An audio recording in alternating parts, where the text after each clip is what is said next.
No nada más basta con saber que Dios nos llama, no nada más basta con saber que yo voy a predicar la palabra de Dios. Existen unas cualidades que nosotros tenemos que desarrollar como predicadores si queremos poder llevar a cabo este bonito ministerio. Por eso es que el segundo tema se llama las cualidades del predicador. Así se llama, las cualidades del predicador.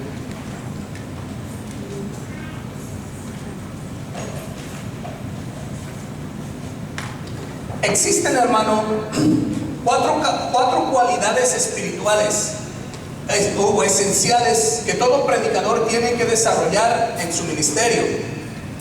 Para empezar, hermano, ¿ustedes saben lo que quiere decir cualidad? ¿Qué entienden ustedes por cualidad? A ver, ¿alguien? ¿Qué es una cualidad? Característica que nos diferencia. ¿Qué más? ¿Cómo? Un ejemplo. Ajá, un ejemplo. ¿Quién dijo eso? Ok, a ver, dígalo. Habilidad. Eso es una cualidad, hermano. La cualidad es una habilidad que se tiene que desarrollar. Por ejemplo, hermanos, en la vida de allá afuera del mundo, para todo lo que nosotros hagamos, tenemos que desarrollar ciertas cualidades. Un ejemplo, a ver, que les doy así simplemente. Si una persona quiere ser cantante, ¿qué creen ustedes que sean las cualidades que tiene que desarrollar? Si usted quiere ser cantante, ¿qué tiene que desarrollar? Ajá, la voz, ¿qué más? ¿Ah? Dinero, tal vez puede ser. ¿Qué más? Perder el miedo, exacto. ¿Saben? Una de las cualidades, si yo por ejemplo digo de hoy en adelante ya no quiero predicar, ya quiero ser cantante como Vicente Fernández o así, voy a tener que desarrollar ciertas cualidades para poder desarrollar ese trabajo. Una de ellas es empezar a tener un buen oído, porque hay personas que quieren cantar y van en un tono que no inventes, o sea, no puedes meterlas en ritmo. Entonces lo primero que un cantante, si decimos yo quiero ser cantante, tengo que aprender a escuchar. Otra de las cosas que un cantante tiene que desarrollar, tiene que saber educar su voz, tiene que aprender a sacar el aire desde acá abajo para no desgastar tanto su garganta cuando él está cantando. Tiene que empezar a hacer ejercicios vocales, ¿verdad? Otra de las cosas que tiene que aprender un cantante es su respiración, el control del pulmón, el saber cuando va a pegar un grito, cómo tiene que jalar el aire para que no se vaya a ahogar. Imagínense pegando un grito y en eso, no, pues entonces tiene que saber, tiene que desarrollar esas cualidades. Una persona que quiere ser actor, ¿qué cualidades tiene que desarrollar? Si usted quiere ser actor, ¿qué se imagina que tiene que desarrollar? Eso sí es cierto, el físico. Hoy en día, hermano, aunque usted no lo crea, aunque haya excepciones, la mayoría de las personas venden su imagen. Sí, una persona a lo mejor no le interesa si eres buen actor o no eres buen actor, pero si eres una persona con un buen físico, la mayoría de los actores cuidan su físico. Eso es cierto. ¿Qué otra cosa tienen que desarrollar? ¿Cómo? Fingir. O sea, tienen que saber actuar correctamente, ¿no? Porque imagínense, y yo lo veo mucho eso porque a mi esposa le gusta ver las novelas y a veces yo estoy con ella viendo la televisión y digo, no manches, qué mal actor es ese. O sea, se oye como que, no quiero vivir contigo, pero ¿por qué dices esto? O sea, no manches, más fingido no se oye, ¿a poco tú hablas así? No, entonces, si quiero ser actor tengo que aprender a actuar correctamente, como dijo la hermana, a fingir. Otra cosa que tiene que desarrollar un actor, ¿qué más sería? Confianza en sí mismo. ¿Qué más? Tiene que adecuarse a trabajar en circunstancias adversas. Hay actores, hermano, que van a tener que ensuciarse, que a lo mejor van a tener que lidiar con gente que no les cae bien. Imagínense si usted es actriz, si usted es una actriz bien guapa y le toca besar a un hombre todo por no decir, tiene usted que adecuarse. Si usted quiere ser actriz, de modo, mija, tiene que adecuarse a eso. Entonces, son cualidades, hermano, que todas las personas del mundo tienen que desarrollar para poder llevar a cabo su trabajo. Pues saben, hermanos, nuestro ministerio no es un trabajo, pero también requiere de cualidades que usted tiene que desarrollar. Y vamos a verlas, hermanos, abriendo la palabra de Dios, pero primero vamos a ver la primera cualidad que todo predicador tiene que tener. La primera, número 1, debe ser una persona espiritual. Primer cualidad, si yo quiero ser predicador, usted tiene que ser espiritual. ¿Por qué tengo que ser espiritual si yo quiero ser predicador? A ver, yo les pregunto, si usted quiere ser maestro de inglés, usted tiene que saber inglés, ¿no? Tiene que comprender la gramática inglesa. Si usted quiere ser maestro de francés, usted tiene que saber francés. No puede ser maestro de francés si usted no sabe nada. Si usted, a ver, una pregunta por aquí a ver hermana, ¿cómo se llama usted? Lupita, a ver Lupita, ¿qué pensaría usted de un maestro de música que no sabe música? Que no sabe de acordes, de tonos. ¿Qué pensaría usted de un maestro así? Que diga, yo soy maestro de música, pero no sabe tocar de un instrumento. ¿Qué pensaría usted? Exacto, ¿verdad? Es un farsante. ¿Cómo se pone a decir que es un maestro de música y no sabe nada? Entonces, ¿saben, hermanos? Si yo quiero ser maestro de la palabra de Dios, porque un predicador también es un maestro, y la palabra de Dios es espiritual, yo tengo que ser espiritual. Y no solamente tengo que ser espiritual, yo tengo que entender el mensaje espiritual que está en la palabra de Dios. Tengo que entender las cosas del Espíritu.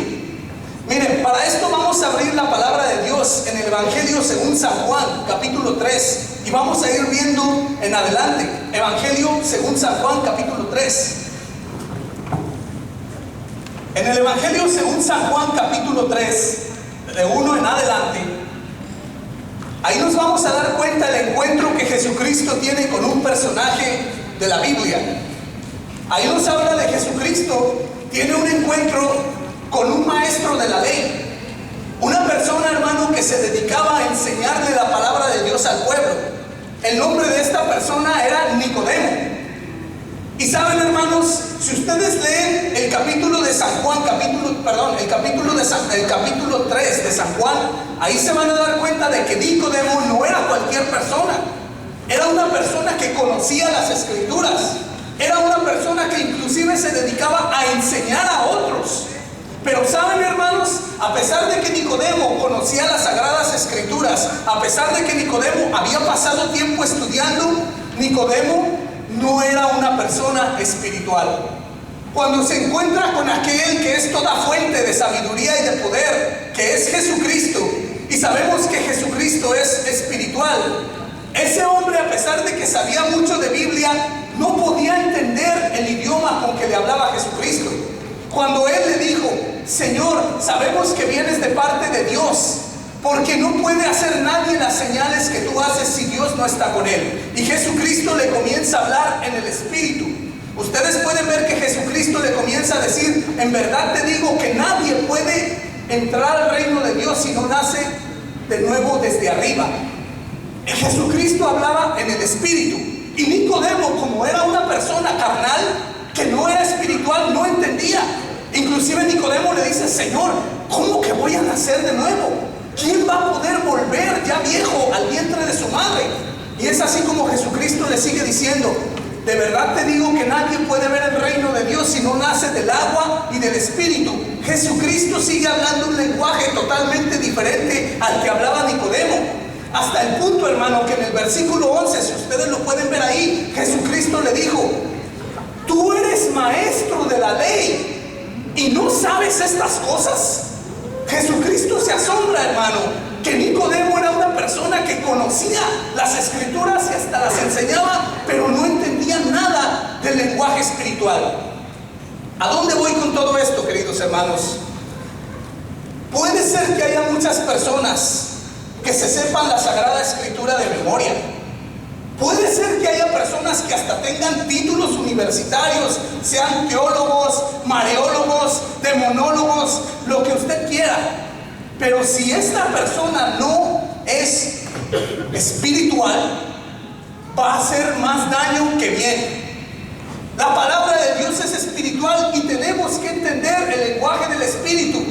Miren, ¿a qué voy con esto? Yo me he topado con personas que son teólogos y como no son espirituales, se creen que se saben todo y que nadie puede estar arriba de su cabeza, que terminan hablando y enseñando herejías. Una vez me tocó escuchar a un predicador que está graduado de no sé qué universidad en lenguas bíblicas, y ¿saben lo que estaba diciendo? Que no, que el milagro de los panes y los peces no sucedió como tal. Que lo que sucedió fue que Jesucristo Jesucristo no hizo el milagro de la multiplicación de los panes, que lo que pasó es que Jesucristo en su sabiduría convocó con un gran discurso a todas las personas presentes, tocó su corazón y así las personas que estaban ahí reunidas, entre todos decidieron repartir un poquito del pan y los peces que tenía y así todos comieron. Y yo les pregunto, hermanos, ¿es eso lo que dice la palabra de Dios?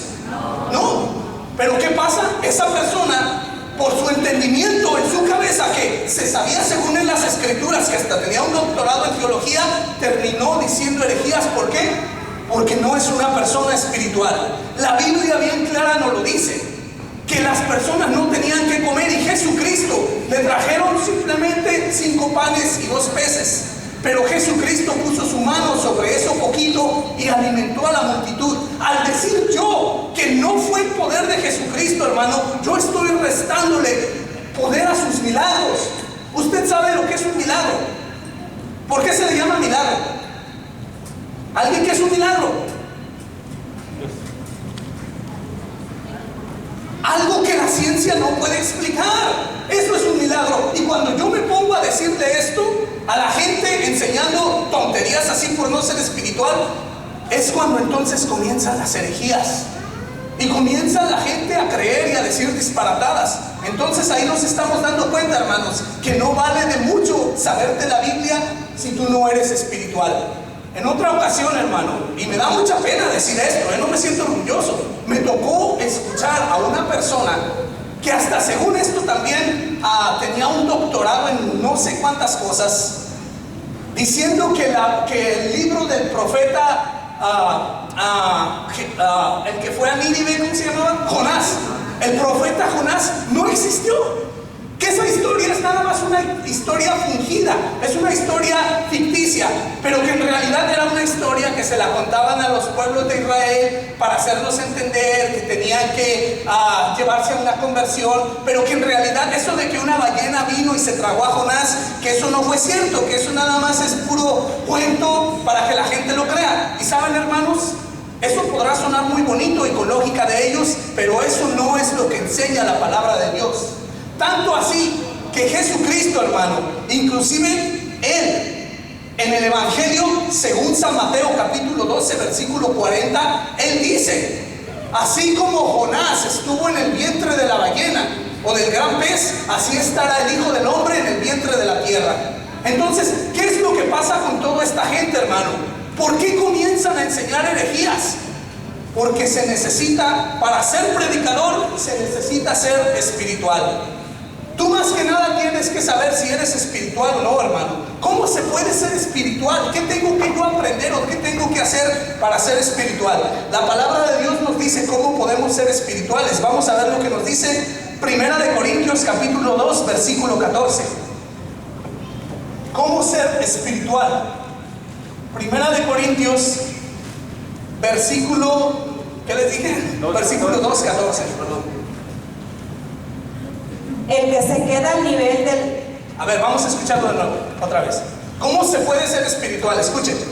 El que se queda al nivel de la psicología no acepta las cosas del espíritu. El que se queda al nivel de la psicología, el que es teólogo, el que conoce la Biblia, pero que todo lo quiere explicar científicamente, el que quiere buscarle un porqué y un cómo a las cosas, no entiende las cosas del espíritu. ¿Por qué? Para él son tonterías. Para él son tonterías. Eso no es cierto de que a Jonás se lo comió una ballena. No es cierto eso de que Jesús puede dividir el pan. Esas son tonterías. Dice la gente que no es espiritual. Escuchen. Y no las puede apreciar. No las aprecia. No vale que tú sepas mucho de Biblia si no eres espiritual, porque no lo vas a apreciar. Siga. pues se necesita una experiencia espiritual. Para ser espiritual, ¿qué se necesita? Una experiencia espiritual. Queridos hermanos, si ustedes van a ser predicadores, ustedes necesitan tener una experiencia espiritual.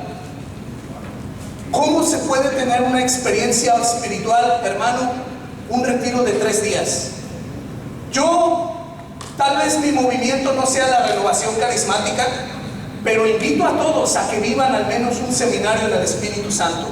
Eso es de verdad una experiencia espiritual. Tú como predicador, hermano, no puedes quedarte en decir, ya me sé toda la Biblia de memoria y ya. Tú como predicador, hermano, tienes que alimentarte constantemente. Es importantísimo que todos los predicadores también vayan y vivan experiencias espirituales. Yo al menos 2 veces al año me encierro a vivir un retiro donde yo lo vivo, porque yo sé que yo necesito. Hay veces que simplemente a lo mejor ya me estoy secando por hablar en sentido figurado. Yo necesito tener esa experiencia espiritual. El momento que nosotros entramos al Santísimo, el momento en que usted toma las Sagradas Escrituras y está en esa intimidad con Dios, esa es una experiencia espiritual. Y si tú quieres ser una persona que enseñe la palabra de Dios, tienes que ser espiritual, hermano. A mí me da risa y me ha tocado debatir, porque yo he tenido muchos debates con protestantes y ateos. Cuando los protestantes o los ateos me dicen, hermano, es que, ¿ves cómo la Biblia no puede ser cierto? Porque ahí dice que Dios creó en 7 días el universo, el mundo, la tierra. Y los científicos nos dicen que la Tierra tiene cerca de 13,000 o 14,000 millones de años. ¿Cómo puede ser cierto? Y yo les digo, ¿sabes por qué? Porque tú estás viendo este libro con ojos de la carne y no con ojos del espíritu. Para empezar, la Biblia no es un libro de ciencias. La Biblia no es un libro de geografía. ¿Qué pensaría usted, hermano, si usted me ve a mí que yo quiero encontrar una receta de cocina en una revista de automóviles? ¿Quién es el tonto ahí? ¿La revista por no darme la receta de cocina? ¿Qué pensaría usted si yo quiero encontrar vestidos de novia y me meto para eso ver una revista de motocicletas? ¿Quién es el tonto ahí? ¿Quién es?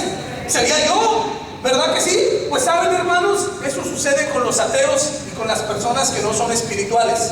La Biblia no es un libro de datos, no es un libro de ciencia, no es un libro que te explique las cosas paso por paso. Todo lo que hay en la Biblia, hermano, escúchalo bien, todo desde el Génesis al Apocalipsis tiene un solo propósito. ¿Sabes qué propósito es? Aquí te lo voy a escribir. Dar un mensaje espiritual para tu salvación. Ese es el propósito de la Biblia.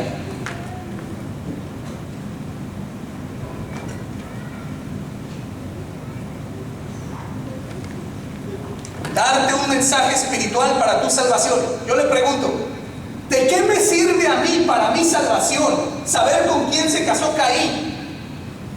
¿Eso me sirve para mi salvación?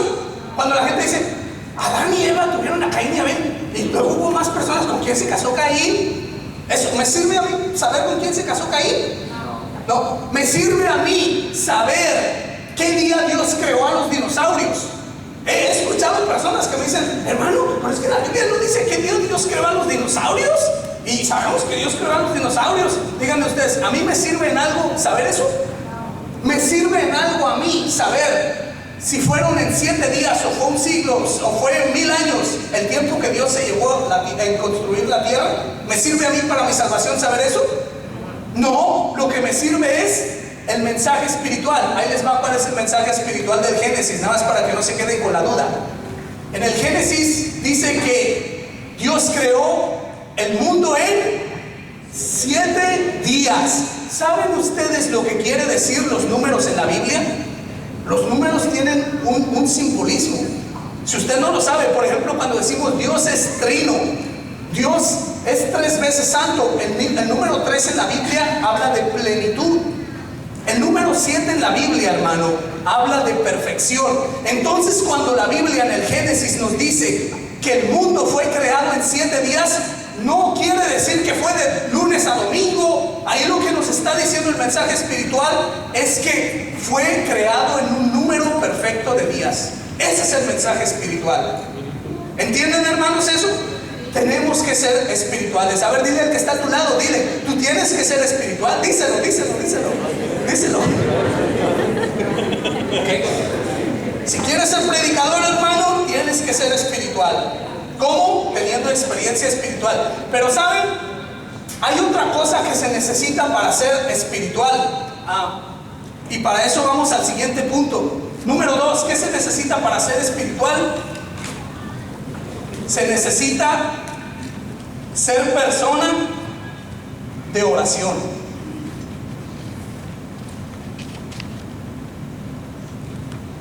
Si yo quiero ser espiritual, tengo que tener una experiencia espiritual, pero tengo que ser una persona de oración.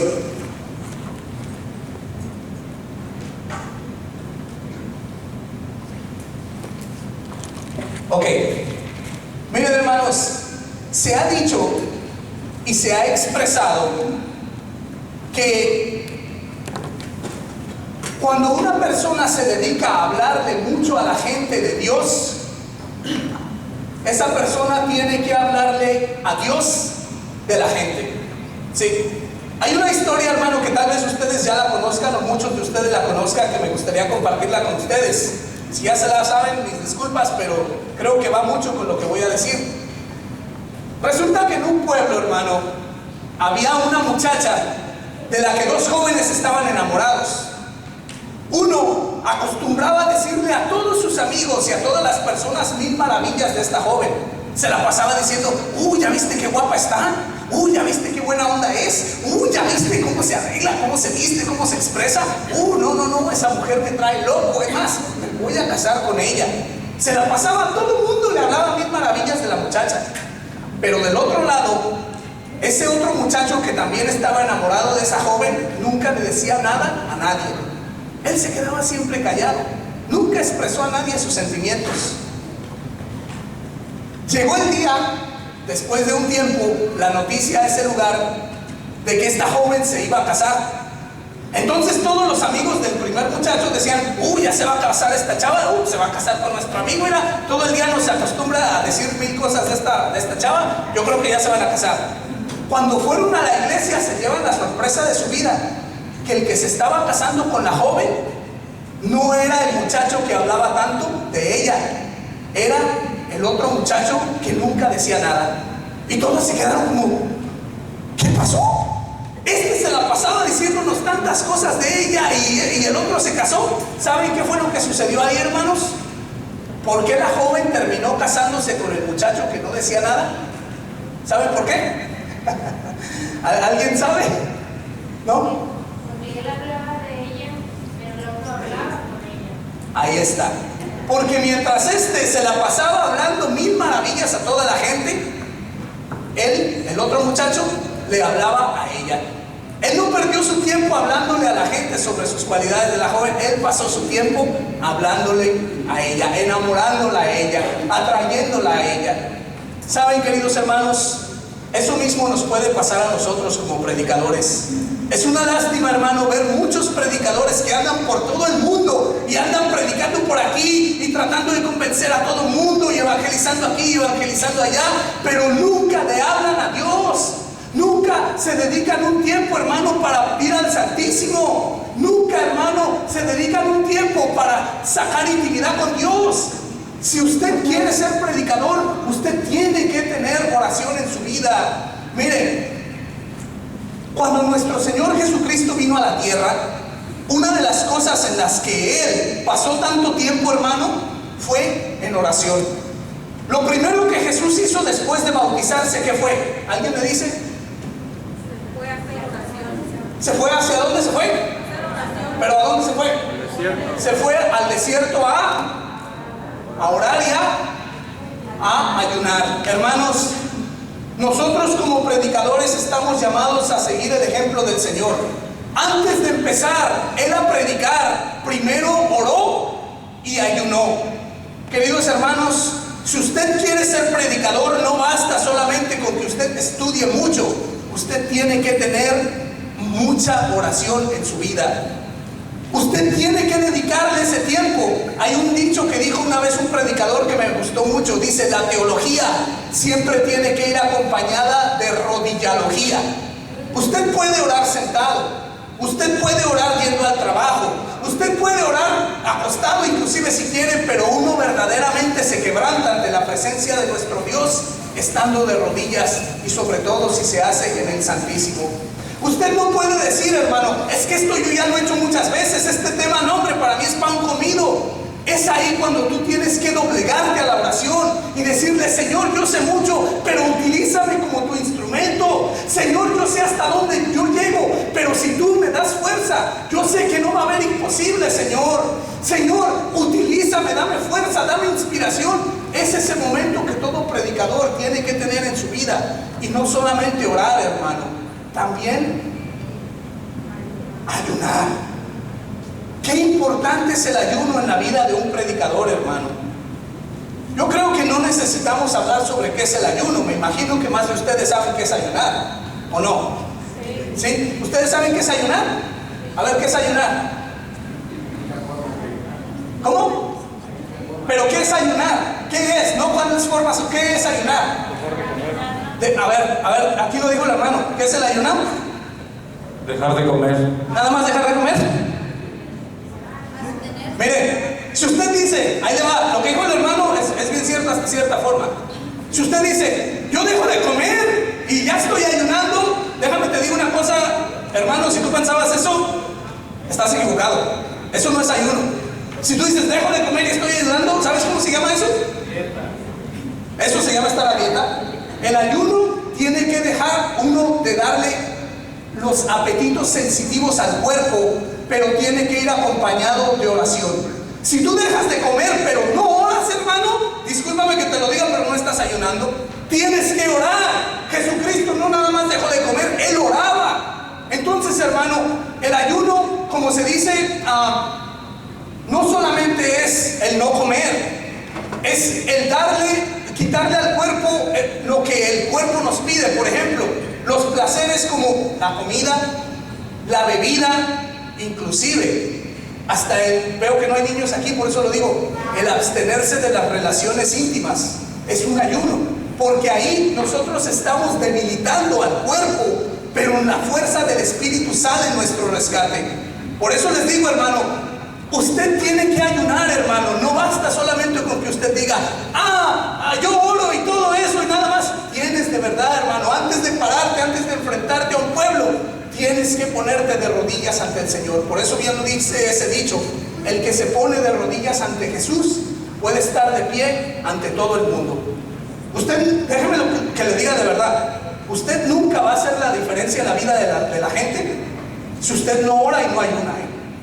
Si usted viene aquí porque usted sabe mucho y sabe la Biblia de memoria y habla y habla y habla, esas palabras van a rebotar en la gente. Pero si usted ora y usted ayuna, esas palabras van a hacer la diferencia en la vida de cada uno de tus oyentes. Créeme lo que sí. Miren, hay una dinámica que quiero hacer. A ver, si me traen por favor la jarrita. Si me pueden traer 2 vasos, por favor. Ajá. Sí, 2 transparentes. A ver, yo quisiera ver algún hermano que tenga sed. Que tenga sed, hombre, pase. A ver, pase, hermano, pase. Un vasito para mí, un vasito para el brother. A ver, venga.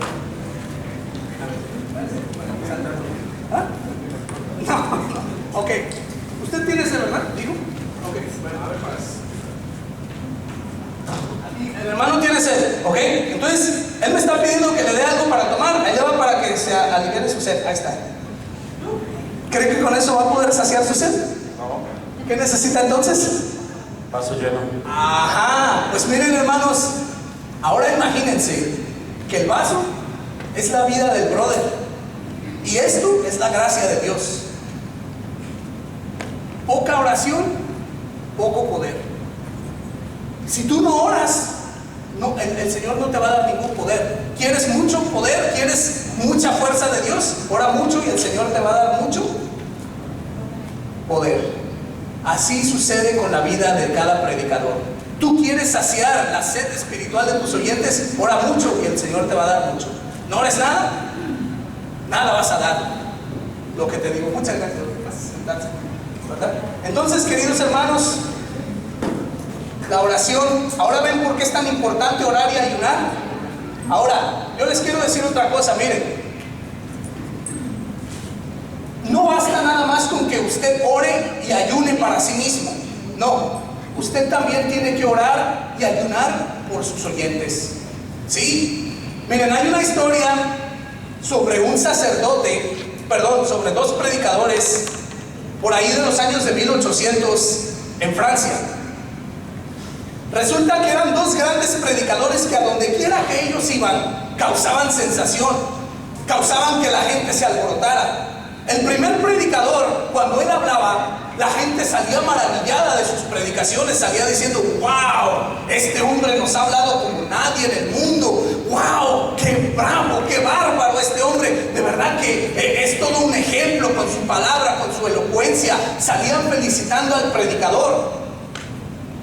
Del otro lado, había otro predicador que cuando él predicaba, la gente salía cabizbaja, otros llorando, otros callados, otros arrepentidos y remordidos de corazón. Con el primer predicador, la gente salía hablando mucho y felicitándolo, pero a los pocos días, ellos volvían a sus malos hábitos, ellos volvían a su vida de antes. Esas palabras no hacían diferencia, pero con el otro predicador, que la gente salía callada, comenzaban a cambiar su vida, comenzaban de alguna manera, hermano, a transformarse. ¿Sabe cuál era la diferencia? Que el primer predicador, al igual que el segundo, los dos oraban mucho, pero el primer predicador solamente oraba con Dios para pedirle: Señor, dame palabras, dame fuerza, pero nunca oraba por su audiencia. Y el segundo predicador, él no solamente oraba, él ayunaba, él hacía mandas, él hacía sacrificios por sus oyentes. Y por eso es que la gente salía tan transformada. Y ese segundo predicador es ni más ni menos que el santo cura de Ars. Escuchen ustedes las predicaciones hasta hoy en día del santo cura de Ars en YouTube, escúchenlas, y ustedes se van a dar cuenta cómo ese sacerdote hasta te hace que te cimbres, porque él oraba mucho por sus oyentes. Querido hermano que desea ser predicador, si tú quieres algún día hacer la diferencia en la vida de las personas, tienes que orar por ellos. ¿Siempre? El santo cura de Ars, San Juan María Vianney, se llama santo cura, aquí se los voy a escribir: santo cura de Ars. Escuchen sus predicaciones de él. De verdad es un santo que de verdad hasta hoy en día, santo cura de Ars. Entonces, si queremos ser buenos predicadores, tenemos que orar y ayunar. ¿Ok? Miren, hermanos, hay unas citas que yo quiero darles, y son muchas, pero se las voy a dictar, que hablan todas sobre la oración. Si nosotros vemos en la vida de nuestro Señor Jesucristo, que es el ejemplo grande a seguir, vemos que en toda su vida, en todo su ministerio, siempre hubo mucha oración. Y aquí viene una cosa, sé que esto no tiene mucho que ver con el tema, pero una vez me dijeron unos testigos de Jehová: ya ve, hermano, ya ve cómo Jesucristo no es Dios, porque ahí dice que Jesús oraba. Entonces ya ve cómo Jesús no es Dios, porque quiere decir que entonces él se oraba a sí mismo. No hace sentido. Y yo les digo, bueno, es que Jesús era mitad hombre y mitad Dios, ¿verdad? ¿Sí? ¿Sí? No, Jesús era verdadero Dios y verdadero hombre. Él en su parte de Dios no necesitaba orar, pero como verdadero hombre, él necesitaba orar, porque todos los hombres necesitamos de la oración, y él no estaba excluido. Les voy a dar unas citas, hermanos, para que ustedes en su casa las mediten, las apunten, y ustedes puedan con calma, con reflexión, observar la vida de oración de nuestro Señor. Sí saben abreviar todos, ¿verdad? Para que no se les haga tan... ¿Alguien que no sepa abreviar? ¿Todos saben? Ok, bueno. La primera se encuentra en Mateo, capítulo 6, versículo 13.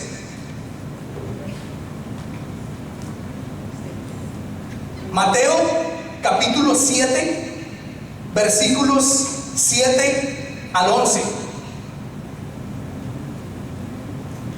Mateo capítulo 14, versículo 23. Marcos capítulo 14, versículo 32. Si alguien se está quedando atrás, me dicen, los puedo repetir. Juan capítulo 17, todo el capítulo 17 de San Juan. Y por último, Lucas capítulo 6, versículo 12. Ahí nos damos cuenta, hermano, que toda la vida de nuestro Señor Jesucristo siempre fue una vida de oración y sacrificio. Antes de comenzar su ministerio, el Señor oraba. Antes de llamar a sus discípulos, hermano, el Señor oraba. Antes de que Él empezara su día a día, el Señor oraba. Antes de que la noche se acabara, antes de irse a dormir, el Señor oraba. Antes de que Él realizaba un milagro, hermano, el Señor oraba. Después de una sanación y antes de una sanación, el Señor oraba. Antes de recibir sus alimentos, el Señor oraba. Antes de que Él fuera a su pasión, el Señor oraba. Y cuando el Señor era crucificado, Él oraba. Y usted, como discípulo del Maestro, no puede esperar tener menos que una vida como la de Él, de oración. ¿Quién dice amén? Amén. Entonces tenemos que orar. Dile al hermano que está a tu lado, tienes que ser persona de oración. Díselo, díselo. Ok, y seguimos con la siguiente cualidad, hermano. Número 3. Cualidad número 3. Un predicador tiene que tener seguridad de convicción. Seguridad de convicción.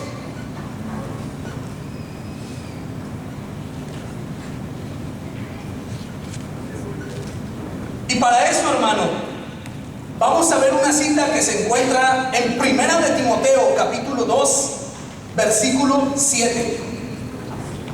Primera de Timoteo, capítulo 2, versículo 7.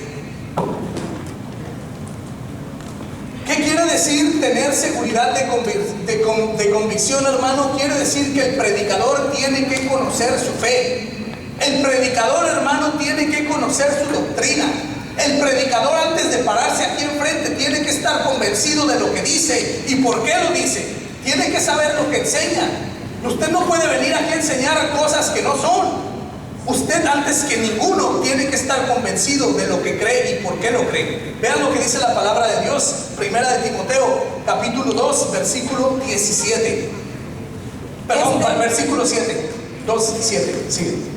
Este es el mensaje del que Dios me ha hecho predicador. Escuchó, hermano, Dios te hace predicador. Es como yo les dije en el primer tema.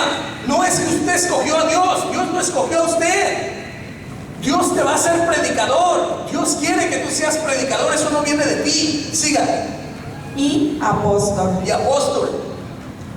Yo no miento, y es pura verdad. Ok, ¿escucharon, hermanos? Usted como predicador, si usted tiene que tener seguridad de convicción, usted no puede mentir. Usted tiene que decir la verdad. Les digo esto, hermano, porque hoy en día hay muchos predicadores que les gusta decir mentiras por querer quedar bien con la gente. Ustedes han oído alguna vez tan solo a esa iglesia donde tienen un lema como "pare de sufrir"? ¿Lo han escuchado? ¿Saben, hermanos? Ese lema se oye muy bonito. Yo quiero parar de sufrir. Pero ¿saben qué? Ese lema es mentira. Esas son mentiras. Mientras usted y yo vivamos en este mundo, siempre va a haber tribulación. Siempre va a haber sufrimiento. Claro, con Dios es más fácil. O sin Dios. Usted puede sufrir con Dios o sin Dios, y de eso lo va a ver más adelante. Pero decirle cosas que son mentiras a la gente solamente para usted quedar bien como predicador con ellos, eso no puede ser. Hay predicadores que yo he escuchado, hermano, que dicen tantas mentiras. Una vez me acuerdo que escuchaba a un predicador que por quedar bien con su gente decía: hermano, no se preocupe, al final del mundo no existe el infierno. Dios va a salvar a los demonios y a todas las personas van a ir al cielo. Eso se oye muy bonito si tú quieres, pero es una mentira. Y usted como predicador católico tiene que estar convencido de por qué lo cree. Usted tiene que saber que usted no viene aquí a agradar a la gente, usted viene a agradarle a Dios. Y a Dios no le gustan las mentiras. Sigue, por favor. Enseñó a las naciones en forma creíble y sin errores. Palabra de Dios. Enseño a las naciones en forma creíble y sin errores, lo que les acabo de decir. Si usted va a ser predicador católico, óigame bien, hermano, usted no viene aquí a predicar lo que le da su gana o a predicar errores. Usted tiene que estar seguro de lo que predica y por qué lo predica. Miren, a mí me da de verdad tristeza, hermano, ver predicadores católicos que predican errores. Allá en mi parroquia, hermano, había un muchacho que él pasaba al frente dando temas diciendo que las imágenes eran un pecado. Y era un predicador católico. Ahí estaba predicando un error. Una muchacha que hasta líder de un grupo era, hermano, y de la iglesia católica, diciendo que el matrimonio gay estaba bien, que eso era normal. Queridos hermanos, usted no puede venir aquí a predicar errores, y eso lo dice San Pablo. Él estaba seguro de lo que él predicaba. ¿Y por qué? ¿Sabes? Tú como predicador, hermano, y no quiero decirlo esto para asustarlo, pero usted va a ser foco de confrontación.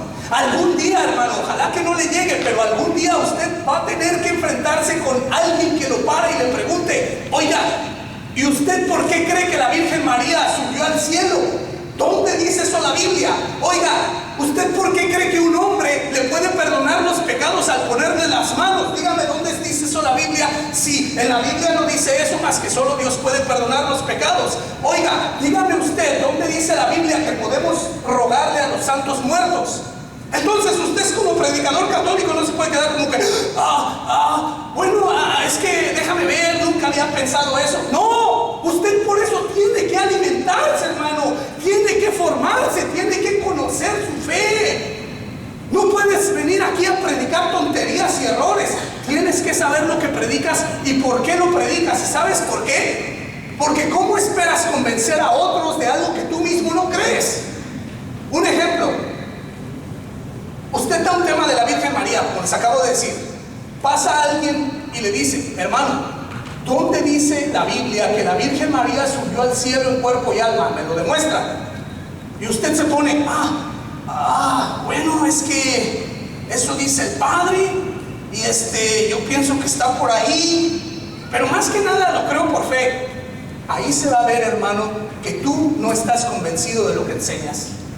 Porque no basta que nada más lo creas, tú tienes que saber por qué lo crees. ¿Por qué yo creo y estoy convencido que la iglesia católica es la iglesia de Dios? No basta nada más decir lo creo por fe. Tienes que formarte, hermano. Tienes que alimentarte. Hoy en día, gracias a Dios, es más fácil con la internet.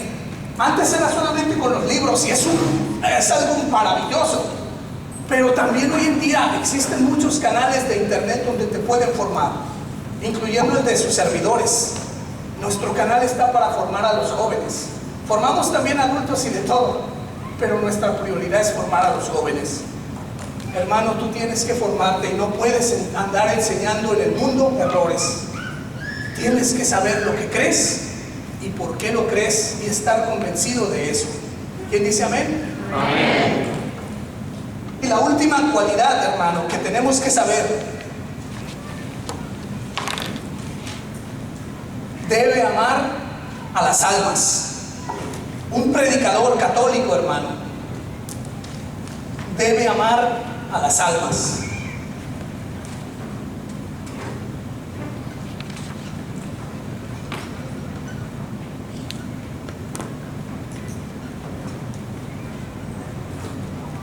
Para esto, hermano, vamos a ver una lectura que se encuentra en Primera de Juan, capítulo 4, versículo 20. Primera de Juan, es la carta, no es el Evangelio.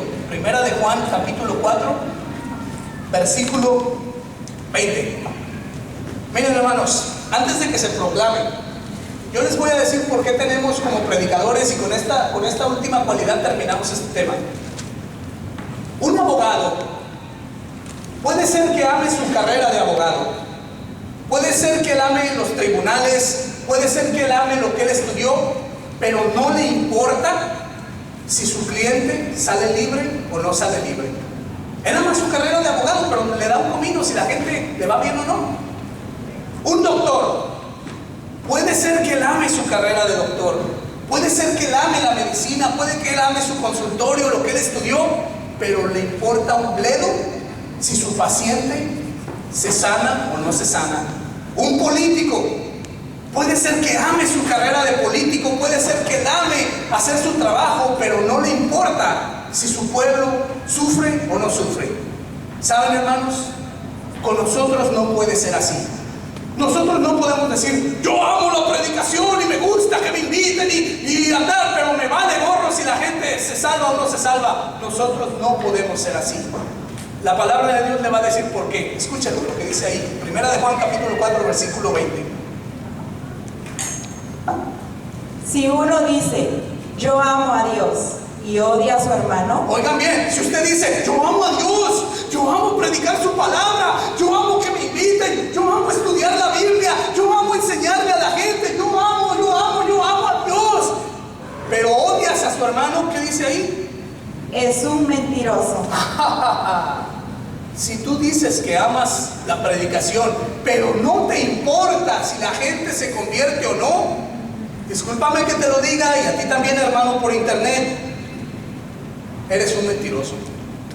Yo he escuchado predicadores, y con mucha tristeza, que dicen, yo vengo a predicar la palabra de Dios, pero a mí qué me importa si ustedes se salvan o no se salvan, eso ya es cuestión de ustedes. Yo vengo a predicar la palabra de Dios, pero no me importa lo que la gente... No, hermano, esas suenan como palabras muy lógicas, pero no son las palabras con amor. Porque saben, hermanos, algo que caracteriza a todo predicador es el amor a las almas. Miren, los santos, todos los santos tuvieron algo en común. ¿Sabe qué fue? El amor a Dios. Todos los santos, escuchen bien, todos los santos del mundo tuvieron una cualidad de amor a Dios. Pero no hay un santo, ninguno, que no haya amado al prójimo. No existe uno solo que no haya amado al prójimo y que se haya hecho santo. Todos los santos, hermano, amaban a Dios, pero sentían una inmensa caridad para con el prójimo. Entonces, hermano, usted y yo no podemos decir, somos cristianos, amamos la predicación, pero no nos importa la gente. Saben, hermanos, una santa que llegó a ese amor tan grande de caridad fue Santa Teresita del Niño Jesús. Ella nunca hizo milagros en su vida, pero ese amor que ella demostraba a las almas, con decirles que ella dijo algo tan grande en una ocasión, ella dijo, fíjense lo que dijo ella. Ella dijo, Señor, cuando ella estaba a punto de morir, en esta vida yo experimenté tu amor. Yo preferiría irme al infierno, porque al menos yo en esta vida ya no sé lo que es amarte, a que una persona que no te ha amado en esta vida se vaya a condenar. Era tanto el amor que ella sentía por las almas, que ella estaba dispuesta a cambiar su eternidad, solamente porque una persona pudiera conocer a Dios allá en la eternidad, que aquí no lo conocía. Obvio, Dios no lo iba a permitir. Y yo no sé si usted entienda lo profundo de esa frase, pero es como si yo le dijera a usted, a ver, ¿usted conoce o ha escuchado de un narcotraficante que acaban de condenar a cadena perpetua, que se llama el Chapo Guzmán? ¿Lo han escuchado? Bueno, a ver, yo le quiero preguntar, a ver, aquí a la hermana, ¿cómo se llama usted? Margarita, ¿usted le diría hoy al juez, señor juez, mándeme a mí a la cárcel donde se va a ir el Chapo Guzmán y déjelo a él afuera, mándeme a mí a pagarlo de él? Ok, a ver, aquí, brother, ¿usted le diría al juez, mándeme a mí en vez de Chapo Guzmán a la cárcel, mándeme a mí a pagar lo que él va a hacer y déjelo a él libre? No. ¿Saben, hermanos? Santa Teresita del Niño Jesús no estaba dispuesta a cambiar la cárcel. ¿La cárcel qué son? ¿20, 30, 40 años? 100 a lo mucho. Ella estaba dispuesta a cambiar la eternidad. Y yo no sé si usted sepa lo que es la eternidad, hermano, pero la eternidad es algo enorme. Ella estaba, por tanto amor que sentía al prójimo, dispuesta a cambiar la pena del infierno porque alguien más se salvara por el amor que ella sentía a las almas. ¿Saben, hermanos, que en la Biblia una persona llegó a ese amor también? Hay una persona en la Biblia que era tan santa que él deseaba, inclusive él también, irse al infierno con tal que alguien más se salvara. ¿Saben quién era? Era San Pablo. Y lo van a ver, hermanos, para que no piensen que yo estoy inventando. Eso se encuentra en la Primera de Corintios. Déjenme ver si la encuentro. Bueno, miren, ¿saben qué? Estoy pensando que voy a perder mucho tiempo, que no estoy muy seguro, pero esa cita se los doy en un momento. No quiero hacerlos perder tiempo. San Pablo decía: prefiero yo mismo estar bajo maldición a que uno de mis hermanos lo esté. Vean la vida de San Damián de Molokai. ¿Ustedes han escuchado el santo de los leprosos? Ese santo era un sacerdote. Cuando él escuchó que los leprosos estaban siendo mandados a las islas de Molokai, allá los exiliaban en el siglo de 1800, él decía: ellos también son hijos de Dios, ellos también merecen una oportunidad de convertirse. La gente lo persuadía diciéndole: Damián, ¿pero qué vas a hacer? Esa isla está maldita, el que va ahí ya no regresa, te vas a contagiar de lepra. Y él decía: no importa, esas personas merecen escuchar a Jesucristo, esas personas merecen una oportunidad. San Damián de Molokai, hermano, fue capaz de irse a meter esa isla, vivir con los leprosos hasta el punto de que él mismo adquirió la lepra y murió leproso. Díganme ustedes si eso no es amar a las almas. La hermana Teresa de Calcuta, ¡wow! En una ocasión yo estaba escuchando algo. Ella estaba en un monasterio donde no tenía nada que comer sus niños, y alguien le dijo: el señor de esa casa tiene mucho dinero y él produce pan, era un panadero, pero tiene un problema, que es súper tacaño, no quiere dar nada, y además es muy grosero, él no ama la religión. La hermana Teresa de Calcuta dijo: no importa lo que yo tenga que hacer, nuestros niños merecen comer. La hermana Teresa de Calcuta fue y le tocó a la puerta, y después de haberle rogado y pedido que por favor le diera algo de comer para sus niños, ese hombre le dijo, aparte de la insultada que le pegó, le escupió la cara y le dijo: lárguese de aquí, no la quiero ver. ¿Saben qué hizo la hermana Teresa de Calcuta? En vez de maldecirlo y renegar y decirle: usted es un tal por cual, se limpió la escupida y dijo: está bien, eso es para mí, yo lo merezco, pero ahora deme algo para mis niños. ¿Quién de ustedes, hermano, soportaría algo así por amor al prójimo? Usted como predicador, va a haber momentos, hermano, como les he dicho, que usted tal vez no quiera predicar, que haya situaciones, confrontaciones, problemas que le eviten el poder predicar, pero es ahí el amor que usted tiene que decir: mis hermanos merecen escuchar, mis hermanos merecen una oportunidad. Termino con este testimonio. Miren, cuando yo estaba más joven, hermano, yo tenía un grupo de jóvenes adolescentes y estábamos organizando un retiro de 3 días. Y me recuerdo, hermano, que faltando como una semana, este retiro llamó la atención de tanta gente porque iba a ser nuestro primer retiro de encierro. Finalmente habíamos conseguido el lugar después de tanto batallar. Y faltaba una semana para el retiro, hermano. Y me recuerdo que estamos haciendo todos ya las preparaciones. Había, como les digo, ya muchísimos jóvenes listos para entrar al retiro, cuando de repente me suena el teléfono y alguien me llama. ¿Quién es? Era el sacerdote. Me dice: hermano, quiero pedirte disculpas enormes. Se me atravesaron unos problemas grandísimos y no te voy a poder ayudar en el retiro. Mira, me pasó esto y esto, lo otro, y no voy a poder. Y yo, hermano, faltando una semana, creo 5 días, era como un lunes y el retiro empezaba el viernes, yo así como que: ay, Dios mío, Padre, en serio, discúlpame, hijo, de verdad tienes mi bendición y todo, voy a tratar de ir aunque sea un ratito, pero no te puedo apoyar. Y el padre tenía que dar 2 temas. Yo entendí, hermano, porque se entiende, son cosas que pasan, y yo estoy seguro que el sacerdote no lo hizo a propósito. Pero yo entonces comienzo a pensar: híjole, faltan 4 días, ¿cómo le voy a hacer? ¿Cómo le voy a hacer? Híjole, 2 temas, y son algo difíciles. Estaba yo pensando. Como a las 2-3 horas, hermano, así como lo escuchan, me vuelven a llamar por teléfono, y era una hermana que era predicadora, y me dice: hermano, solamente te quiero pedir grandes disculpas porque no voy a poder estar en el retiro. Y yo, ¿cómo que? Yo que esperando buenas noticias, ¿cómo que no vas a poder estar en el retiro? No, mira, mi hijo me enfermó, está bien grave, tengo que llevarlo al hospital y me pasó esto y esto y lo otro. y no te voy a poder ayudar. Y faltando como 3 días y medio para que empezara el retiro, casi 4, hermano. Imagínense, mi primer retiro haciendo eso.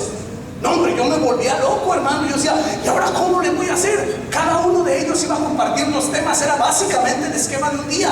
Y para adolescentes, porque déjame le digo una cosa, ustedes aquí están relax, pero trabajar con jóvenes adolescentes es difícil, difícil. Es muy bonito, pero es difícil, porque miren, cuando usted viene a predicarle a los adolescentes, usted no nada más viene a predicarles, usted tiene que estar pendiente que aquel no se salió para allá, que aquel no fue a buscar a las muchachas, que si aquellos se fueron de pinta, que si se escondieron en el closet, que si se fueron a la cocina, que hicieron esto. Los jóvenes son muy inquietos.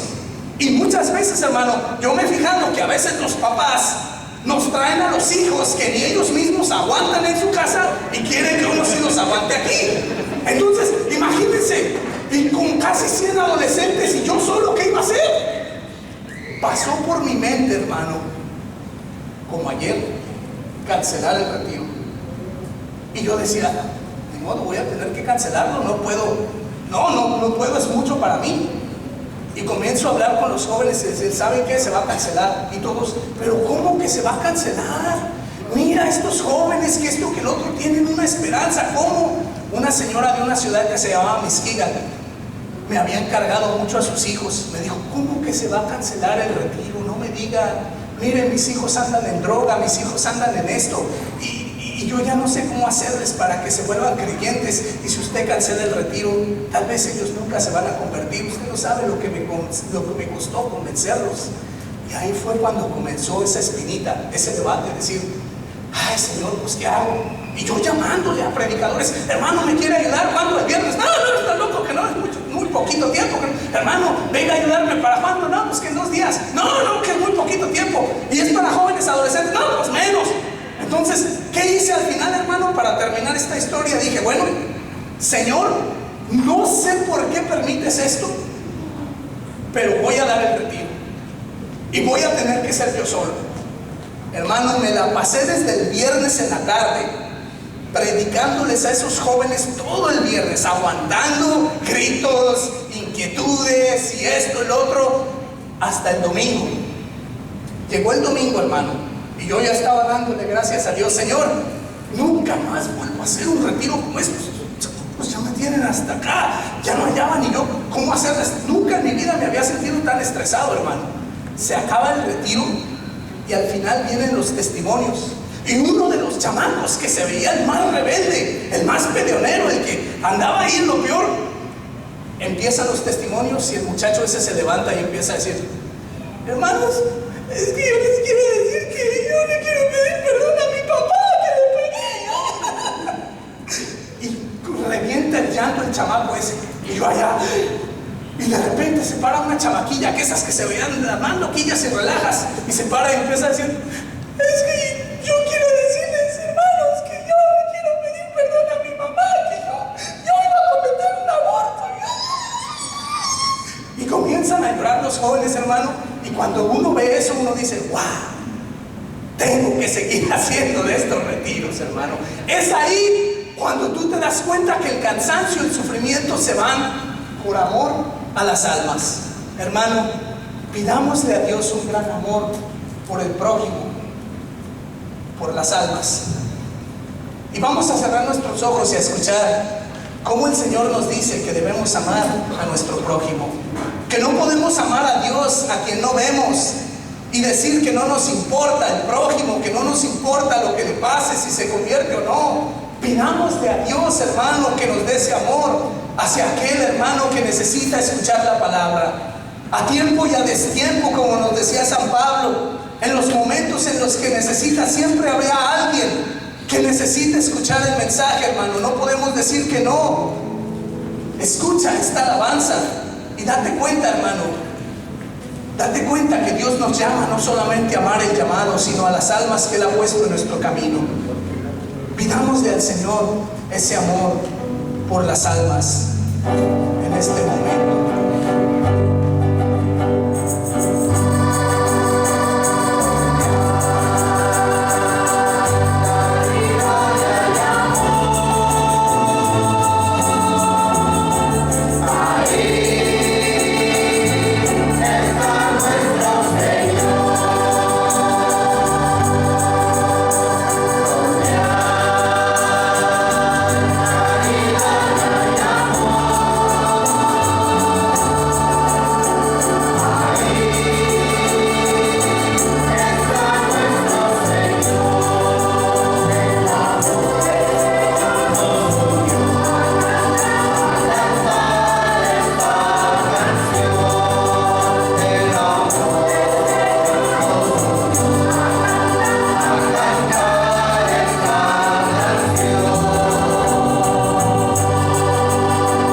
Así es, querido hermano, que me escuchas.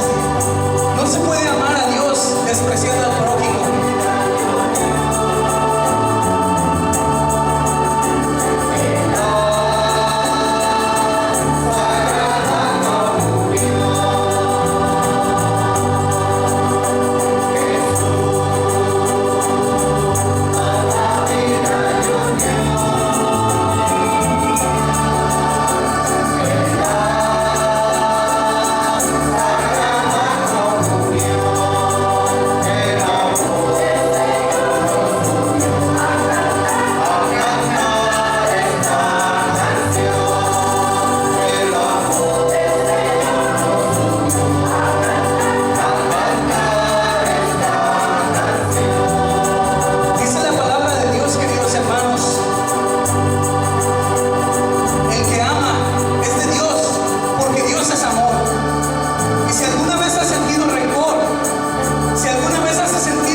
Presentarlas a todos ustedes. Pasen por acá, por favor.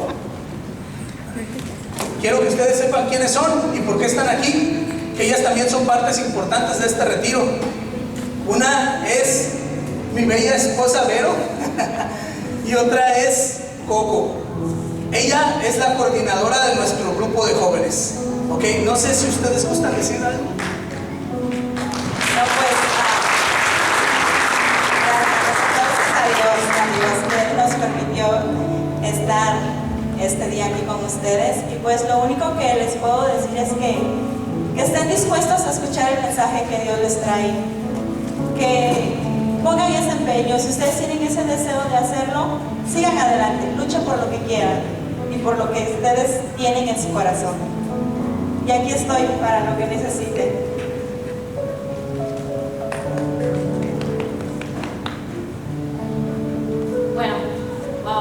Yo soy nueva a todo esto. Carlos estaba junto a cargo él del grupo y no sé por qué, pero Dios me puso en el camino de él y ahora estoy siendo parte del grupo de jóvenes. que si qué tiene Dios para mí no lo sé. Incluso cuando Carlos me invitó para acá dije, no sé en qué te puedo ayudar o en qué yo puedo ser parte de, porque soy nueva en todo esto. Pero les digo esto porque no tienen que saberlo todo, es un largo camino que viene, que se aprende, y solo tener esa intención con querer ayudar y querer crecer en la fe con Dios. Muchas gracias. ¿Recuerdan conmigo, hermanos? Así las indicaciones. Bueno, ahorita ya damos por terminado nuestro tema. Vamos a un pequeño receso.